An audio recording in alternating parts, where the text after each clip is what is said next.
What's up everyone and welcome back to the MMA Zone. Today, let's get started with Khamzat Chimaev thinks the UFC is protecting Israel Adesanya. Khamzat Chimaev has managed to keep himself in headlines despite the fact that he has yet to finalize a fight with the UFC. Recently, Chimaev was linked to a potential fight with Paulo Costa later this year. However, the fight never ended up coming to fruition. According to UFC President Dana White, Chimaev has personal problems that are keeping him out of the octagon. However, the undefeated two-division contender has maintained that there's nothing competing him from fighting, and he wants to return to action sooner rather than later. Since then, there's been plenty of talk regarding a potential fight with former welterweight champion Kamaru Usman. The two men have continued to trade barbs on social media, but Dana White has shot down talk of a potential catchweight fight between these two, despite Usman showing up to UFC headquarters to lobby for the fight. From the sounds of things, Chimaev's future is at middleweight, and with plenty of hype behind him, many have predicted that he'll likely only need one or two fights before punching his ticket to a title shot. During a recent video for his YouTube channel, Chimaev claimed that the UFC was protecting middleweight champion Israel Adesanya from him, given the bad stylistic matchup. You know, they built up him, they doesn't want to lose him like that fast. Finish that guy like without punches, and that's why they're scared. Then the store is dead, you know. They don't want to kill that guy, so maybe the guy makes money for them. But I'm still make money as well, so I don't know what's going on. Who are we gonna fight?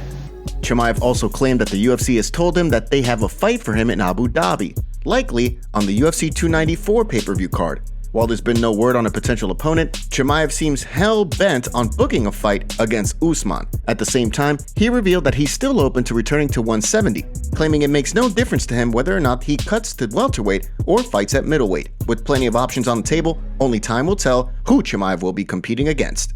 Joe Rogan heaps praise on streaking contender. Ian Machado Gary has continued to impress since joining the UFC. On the heels of a dominant first-round TKO win over Daniel Rodriguez, the undefeated contender quickly found his name thrown into the mix among ranked fighters. Now, with Gary ranked 13th on the UFC's official rankings, the hype surrounding the budding Irish star is at an all-time high.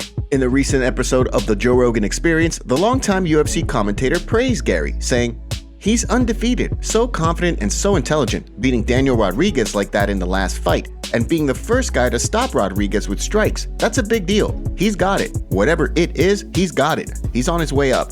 Since joining the UFC, Gary has rattled off 5 straight wins, including 2 back-to-back TKO victories this year in his most recent Octagon appearances. As the former Cage Warriors welterweight champion, the Irish star is eager to follow in the footsteps of the one and only Conor McGregor. With plenty of hype behind him and plenty of motivation to reach title contention, the future seems bright for Ireland's new star. Dana White and Aljamain Sterling continue verbal spat. Aljamain Sterling and UFC President Dana White have been at odds as of late. After the UFC announced his upcoming title defense against Sean O'Malley for UFC 292 in Boston, it was revealed that no contracts had been signed. At the same time, Sterling called heat for saying that he needed to make sure he was at 100% for the fight, with Dana White saying that the fight is without a doubt happening, and Sterling needs to get out of his own way. After Sterling stated that he's always shown up and he wishes White would give him credit, the UFC president shot back in an interview with Fansided, where he stated, "What's the first thing that happened? As soon as I was at the press conference, I was asked, is Aljamain Sterling really going to fight or not? Is that what you want the fans thinking? How is that me not giving him credit? I didn't say anything." Fans were quick to question why White would be talking about an interim title for UFC 292 when the champion just fought in May, with the comments making their way all around the fight community until they got back to Aljamain Sterling, who fired back at White once again on Twitter. As Sterling pointed out, White broke his own rule of not making fights the same night of an event, when he said Sterling and O'Malley would fight in Boston during the UFC 288 post-fight press conference, despite the fact that he doesn't seem to be 100% healthy. Sterling vowed to show up and quote-unquote piss in everyone's Cheerios. The way Sean O'Malley's coach Tim Welsh sees things, the UFC wants Sugar Sean to beat Sterling, given his highlight reel knockouts. He spoke on the MMA Hour this week saying, "The UFC knows what they're doing. Sugar's a big superstar, and the UFC helped with that. So I'm sure the UFC would love to see a KO artist that's as flashy as Sean be the champion." With the two likely on a collision course for UFC 292, how do you see things playing out? Drop your predictions in the comments section below. Before we continue, make sure you give that like button some love, and be sure to subscribe to the MMA Zone for all of the latest news. UFC Updates. This week, news surfaced that Casey O'Neill and Vivian Araujo had verbally agreed to a fight on August 5th. The Fight Night card currently doesn't have a main event or a venue. However, the expectation is that it will likely take place at the UFC Apex. O'Neal will look to bounce back from the first loss of her professional career, while Araujo enters the fight with her back against the wall. After losing 2 straight and 3 of her last 5, she could be in a must-win situation heading into the fight. In addition, reports also surfaced this week that John Castaneda will now fight Muin Gafurov at UFC Vegas 74 on June 3rd. The fight will see Castaneda look to bounce back from an October KO to Daniel Santos, while Gafurov will ride a 2-fight win streak under the LFA banner into his big UFC debut. How do you see these 2 fights playing out? Drop your predictions in the comment section down below. Adam Sandler working on UFC-related comedy show. UFC President Dana White and Adam Sandler are teaming up for a new project. While the UFC works on finishing up a behind-the-scenes documentary, White and Sandler will also work on a comedy show. The series will revolve around Sandler's character working at the UFC headquarters. However, so far, there haven't been a lot of details about the series. White broke the news during an interview on the Pat McAfee show, where he teased both projects. However, no timeline was given for when the comedy series will release. Fortunately, in the meantime, White announced that the documentary will be releasing later this year, giving fans something to look forward to. Dana White makes offer to Tyson Fury. The war of words between UFC heavyweight champion Jon Jones and WBC heavyweight champ Tyson Fury has continued to make headlines. In the wake of the pair exchanging words, Dana White has an offer for Fury. If he's serious about testing himself against Jon Jones, then all he has to do is reach out in order to get a deal done. White spoke during a recent interview with Bro Bible saying, "If Tyson Fury really wants to fight Jon Jones in the UFC, I will make it happen." And here's my thing right now to Tyson Fury. Tyson, if you're serious, let me know. And, Tyson and I have a good relationship. I like Tyson Fury. Of course, Fury has shown little indication that he's interested in stepping inside the octagon. Originally, the feud started when Fury took umbrage with Joe Rogan's claims that if he and Jones were locked in a room together in a fight to the death, Jones would be the one who emerged victorious. Fury then responded saying that would not be the case. After Jones responded and offered the boxer a chance to step into the octagon, Fury shut down the talk, offering the UFC champion the opportunity to box him while closing the door on him competing in MMA. So far, no response yet from Fury after White's offer.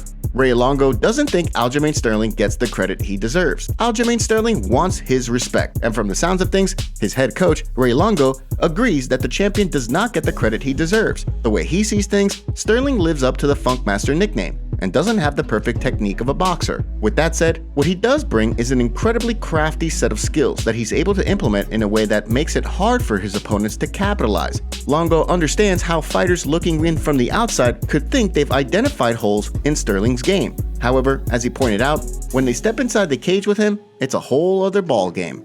He spoke on Morning Combat to discuss the situation, saying, "He's just not a conventional looking fighter, and I think he's always going to have problems if you don't know what you're looking at. And I think people look at him, he's dipping his head, they think they could get him, and then when they're in there with him, they can't find him, and then that causes frustration for them." Whether or not that unique awkwardness helps him once he moves up to 145, only time will tell. And now for our breaking news story of the day. We have former UFC fighter Alessio Di Chirico arrested in Spain after an altercation with a taxi driver. The former UFC fighter allegedly paid the driver of the taxi before punching him in the face without warning. It was captured on hotel security cameras, but the footage wasn't released to the public. Alessio Di Chirico responded on Instagram saying, "I paid. We verbally argued and insulted each other. Then we got out of the car. He came towards me to attack me, placing a hand on my face, and I reacted. I struck him once, and there are videos that show it. I was wrong, and I'm ready to face the consequences of my mistake. I feel ashamed of what happened. I quit sports a year ago to be closer to my family." What do you think of this incident? Let us know in the comments below. Thanks for watching the video. Make sure to subscribe and click the notification bell to stay up to date with MMA news every day. Here are the top comments from yesterday's video. Bilal can't say shit about anybody finishing anything when he has the highest decision rate in the top 20.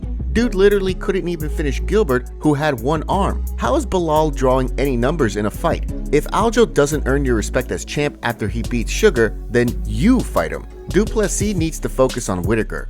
And those were the top comments from yesterday's video. If you want to be featured on our next video, make sure to leave a comment and don't forget to check out yesterday's video in case you missed it.